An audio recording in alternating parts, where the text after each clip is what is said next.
சந்திச்சாச்சு. சந்திக்கக்கூடிய விரைவா சந்திக்கணும். சகலகலா வல்லவென்று போற்றக்கூடிய சீக்கிரமே திரைப்படத்துக்கு போறாரு. ஆமா, என்ன படம்? ஏ படமா? கதாநாயகனா அந்த உள்ள முக ஜாடையெல்லாம் அவர் தங்கராஜுக்கு தான் இருக்கு. எல்லா திறமையுமே.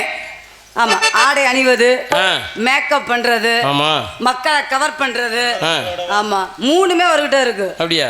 ஒண்ணுதான் சரி இருந்தாலும் ஒன்னை விடவா நீ நாடகம் கொடுத்தா என்ன பிடிச்சி வந்தது? ஒன்னே விடவா? ஒன்னே விட ஏற்பாடு தரங்க. உன்னை விட ஒரே அட்டு பேசாம தம்பி இருக்கேன்.